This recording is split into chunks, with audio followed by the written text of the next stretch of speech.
Welcome back. Things are becoming dire in Niagara Health's emergency rooms, which, as of Tuesday, were filled to 88% of its capacity. And we began Wednesday with 52 patients with COVID in care, 12 of them in the ICU. We're joined now by Niagara Health Chief of Staff, Dr. Johan Viljoen.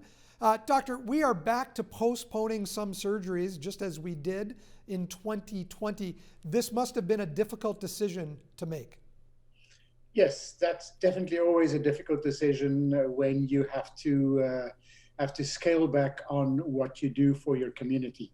So not a decision taken lightly, but one that was we just could not avoid at this time anymore.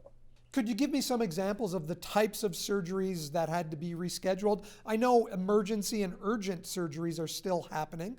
As you correctly say, life and limb surgery continues, serious vascular surgery continues, cancer surgery continues. So we do look at rescheduling those surgical procedures that will not, in the shorter term, affect somebody's quality of life, and that can be safely postponed to a later date. Would this include things like knee surgeries, hip replacements, those kinds of things? And people have been waiting a long time for those already, right? Those are the kinds of surgical procedures that currently can be delayed. We have a multidisciplinary team of surgeons, oncologists, radiologists, everybody reviewing cases on a day-by-day basis. And if anybody's clinical condition were to escalate to the point where harm is possible, then we certainly work hard at getting such a procedure done.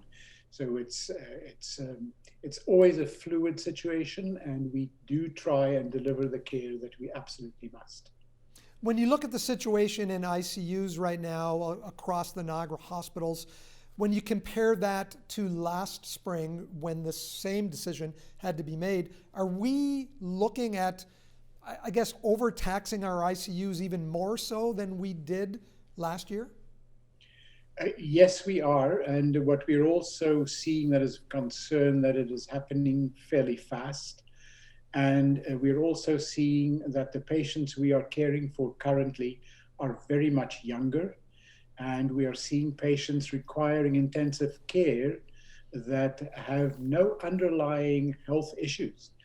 Something quite different to the first wave, when it tended to be more the elderly who had other underlying health risks that made them respond poorly to COVID.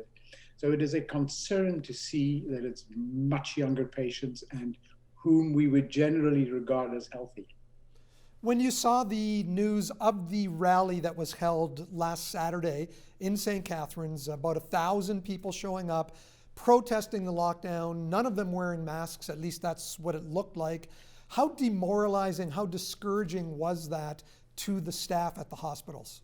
When you look at what we were seeing and hearing on social media, and I'm thinking inside the walls of our hospital, what was happening at that very moment, I can understand people's frustration, but there are other ways in which we deal with frustration as a civilized society. And it's very demoralizing, when you've got nurses, physicians, respiratory technologists, pharmacy, cleaning staff working absolutely to their limits at the point of burnout to save people's lives. And to the point that I made earlier, young lives, protesting under those conditions, then it's very hard for our teams to take that. Dr. Viljoen, you may not be able to answer this, but are we doing enough through this lockdown right now to bring the numbers back down?